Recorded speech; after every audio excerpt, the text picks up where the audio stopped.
Okay, here we go. Cellar series from March 2021. We're all in Italy today. Okay, this kind of was a happenstance situation where we started to realize that maybe 3 or 4 of our wines were from Italy. We were starting to really like everything that we were tasting from Italy in the last couple of weeks. And so we are firmly in an Italian vacation right now, which is super exciting for me. It's a place where I love to experience food and wine, experience kind of the broader culture from Italy. It's really just a fantastic exploration zone for wine and food. So it's about $130 for the 6-pack. Everything's 20% off.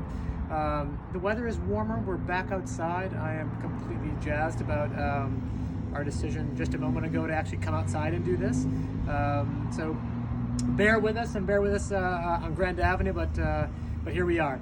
So it's getting warmer. We're getting ready for some holidays coming up, and we're starting to think a little bit lighter about food and wine. At least I'm excited about that prospect, and with that comes the wines as well. So all Italian, 2 whites, 4 reds, and as we build on the reds, we really pick up some momentum, which is exciting for us to kind of get the last couple weeks or months of really serious red consumption. So here we go. We're going to start off with Borghi ad Est Pinot Grigio from Friuli. From Friuli is maybe one of the great qualifiers of that statement. We don't really see a lot of Friulian wines, and we're going to taste and feature 2 of them in this 6-pack. Friuli is the region that is north and east of Venice, that kind of hugs the coast,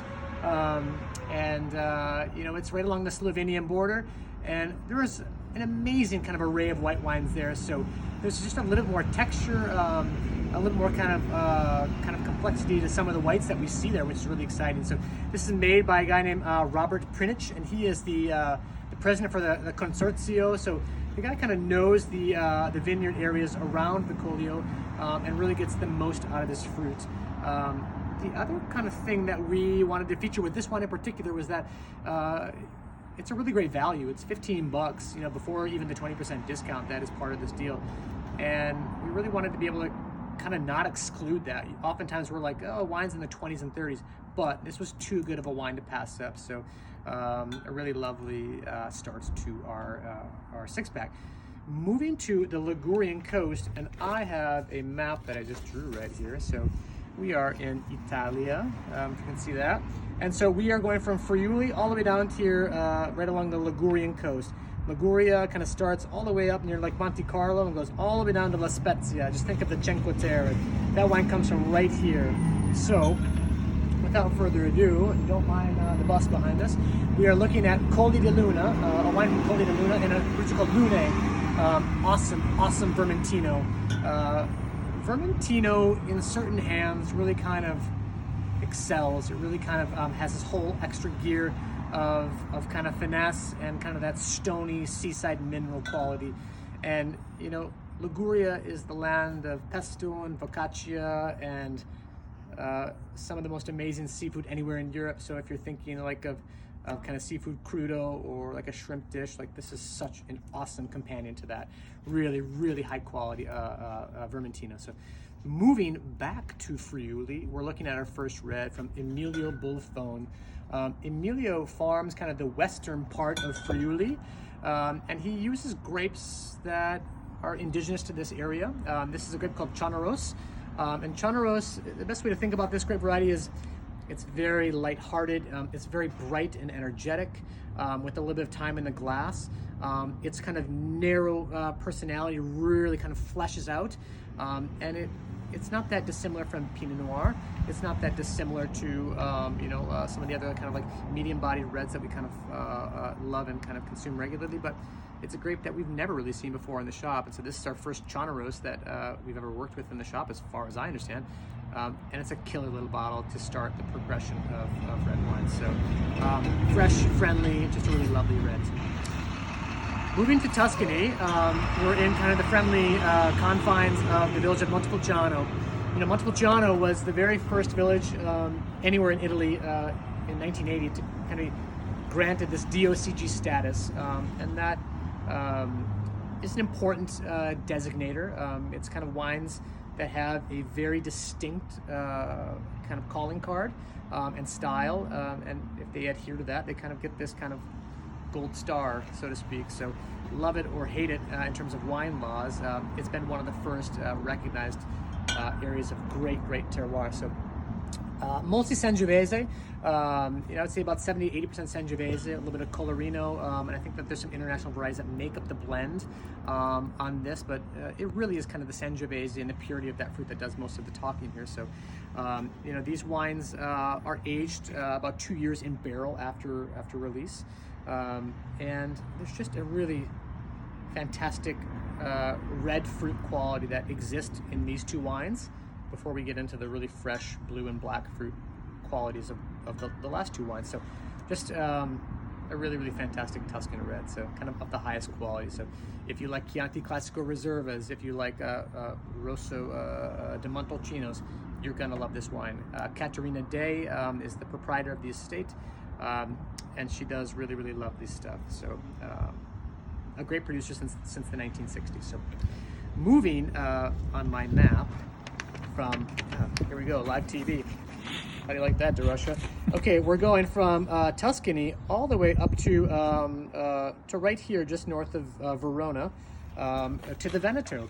And this is Tommaso Bussola. And Tommaso Bussola makes awesome Valpolicella, makes awesome Amarone. And the best part about their wines is that they're awesomely affordable.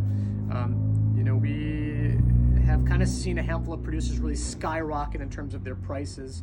Del Forno Romano and Giuseppe Quintarelli are two that really come to mind. And I don't know how it happens, but like whenever you read up on Tommaso Bussola, they always mention these two amazing stratospheric producers kind of in the same breath. So like this guy's in pretty good company, which is kind of fun. So 1983 was the first vintage with this producer.